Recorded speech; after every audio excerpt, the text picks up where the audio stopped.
Okay, so one thing yenye tunafaa tuangalia hapa hivi ni ati we don't know to run away from the fact that maybe naweza kuwa ni the tree, right?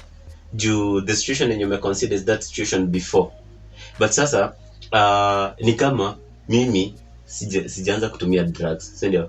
And then kuna the second situation nishaanza kutumia hizo drugs, right? So what I'm trying to bring out ni mimi nishakuwa kafukusi already, niko kinudhe mahali. Maisha yangu wala ina depend on that lady. How can you unplug me from that situation? Niko in such a way like udem akiniacha sita fall into the same trap of death, suicide, ama maybe okay, a person who does suicide technically inakuanga a very good way ya ku express like I'm a give up, si ndio? The other people who give up completely, yule mwenye anasema mimi sasa from today henceforth either I'm going to become a lesbian, a gay, or I'm not going to date anymore. So huyo msee unaweza msaidiaje technically? Juu kuna wase wako into that shit right now. There's somebody who's watching somewhere and ako deep into certain love na anajua my life depends on it. Hata wazazi wako wapendi venye anapenda udem, you know? Yeah, so huyo msee unaweza msaidiaje?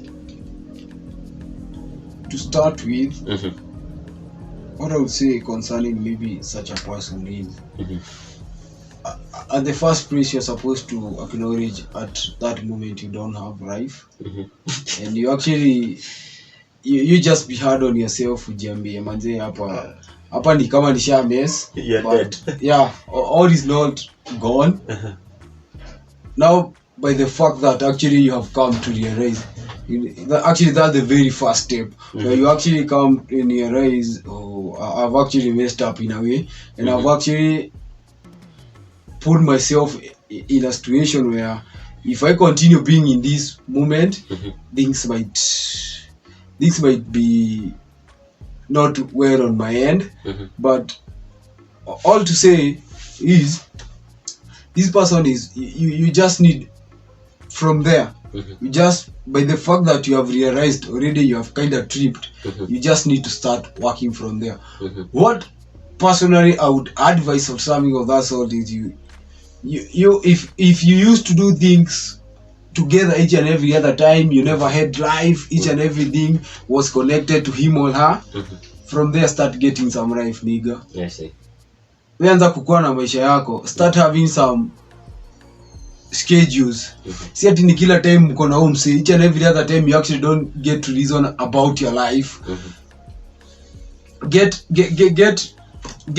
a life, get to actually get to learn new skills, just to try and reduce or manage time that if you actually was spending this number of hours with this person, maybe I can be able to narrow down to a certain number of hours or number of minutes. Actually it can narrow down to some minutes, because at that moment ni kama out, because actually in this age we are in, I normally tend to hold the thought that life is full of seasons. Yeah, sure. And actually the moment you got to mix your seasons, that's the end of you. And I normally give an example of a chicken egg.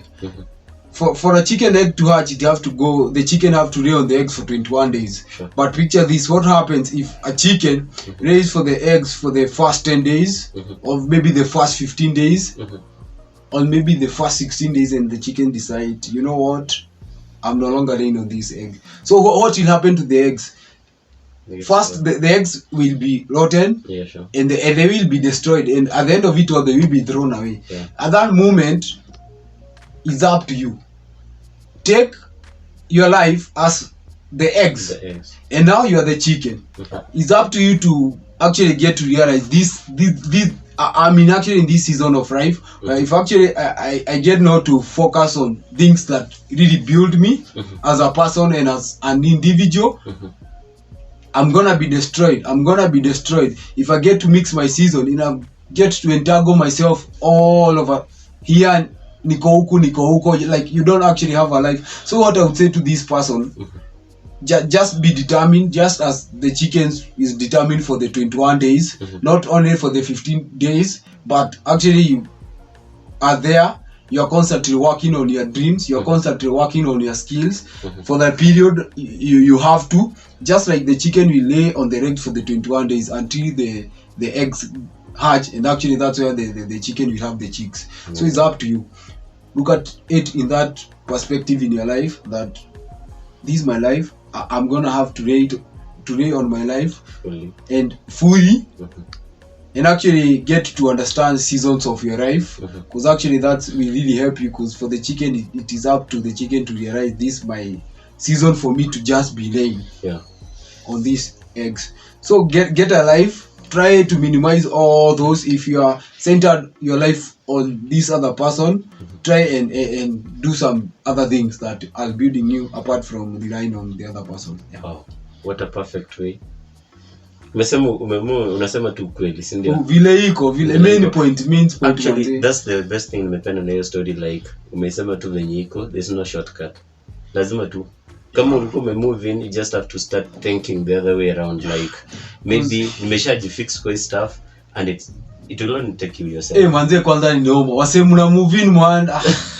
Cohabiting. Okay, cohabiting is a good thing, yes. Na nini? It's a good thing. Hakuna. You can't understand something until you're there. Tunadanganya una save cost. Mbona usisave na morio mwenzako man? Wajua morio kunadanganya. Kind of make sense. Yeah, I do tell people like ni decision kubwa sana juu inakaa ni kama mko married already.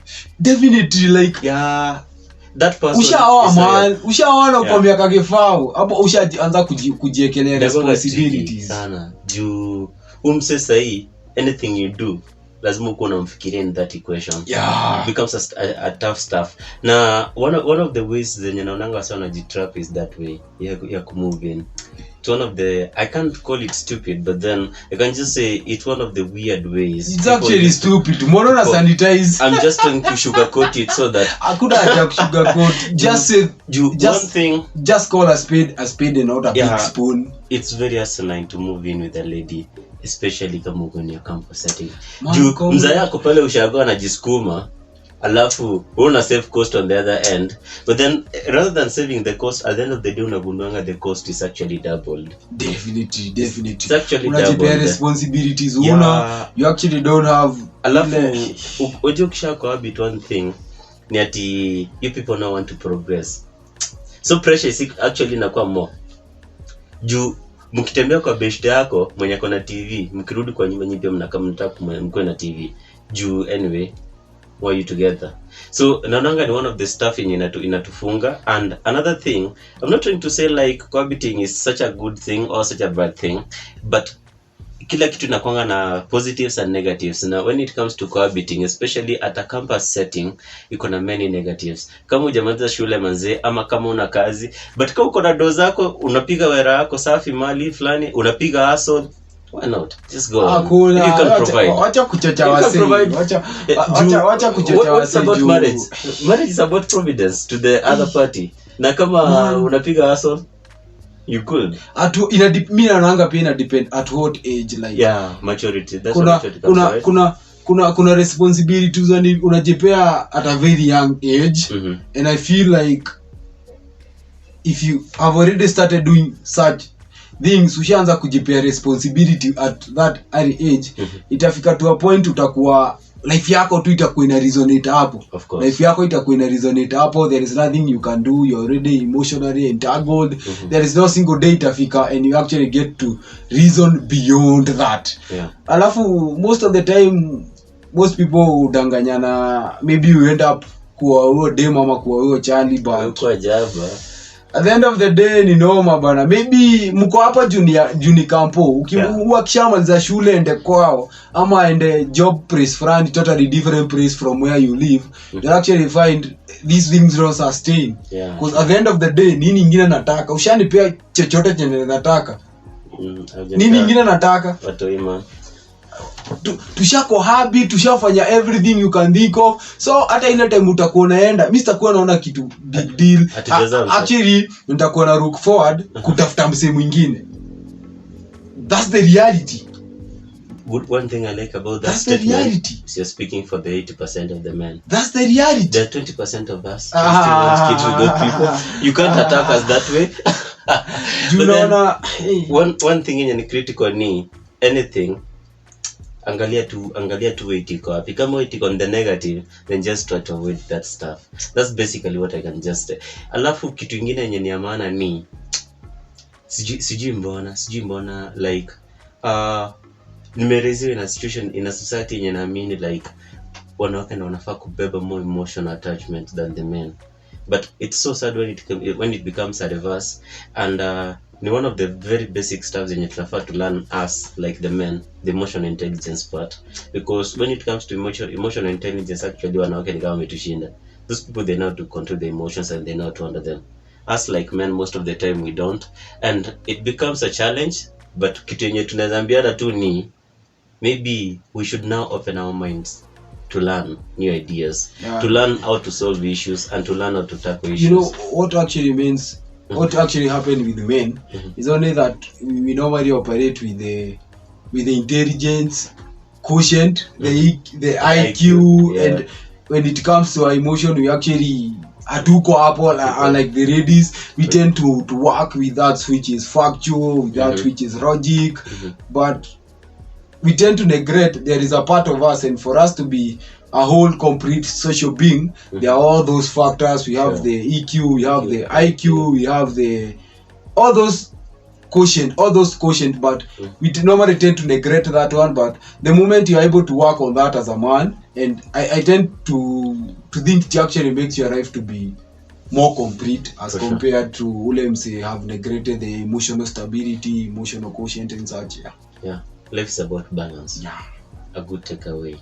And I think now we'll be closing off. So Orgenya, as we close this up, maybe you can wrap it up by telling me, nilikuwa na best ni advice nilikuwa na pack up for safety, you know, for mental health, for my everything, acha kunod, for my everything and many other things so that in case of ama in the pursuit to avoid the 190s and the rest of the stuff, maybe I'll be safe. Or better yet, it was advising like invest fully. You see? And there's no way I can have one person and I'm not invested fully. So it was advising me technically that if I can't handle kumanage you invest and on one person, then you can pack up and technically or by default nitakuwa na divided attention. What do you think? Like ukifungia, do you think that's a good thing to do? Ama should we just like learn to control our minds and ourselves? We jinsi mko na shida jueni uko hapo mse. Gen Z like I feel like Gen Z's we have a lot of issues. Na ni mashida tumejiletea, mtuombe mbaya sana. Nataka mniombe. Niko na shida na niza kujiletea. Wewe sasa ndo unafaa kuwa unasema hivyo. Because I tend to feel as I was saying, in maisha man I think sasa imefika to a point watu wanafanya vitu zingine zikakuwa CV za must. Si wewe ikiwa kama ni dem, si lazima uwe na boy. Kama wewe ni boy, si lazima uwe na dem. Juu watu wanajipea pressure, you are doing a lot of stuff to fit into the social norms. But I feel at the moment you shouldn't be giving yourself a lot of pressure na vitu mingi hata azify yourself or that sort. I tend to feel at the moment you just be building yourself. We build my skills zako, interact with everyone, usi specialize useme ndo nini ama hawa willing ndo sijui what. Specialize with anyone. And actually at this moment get to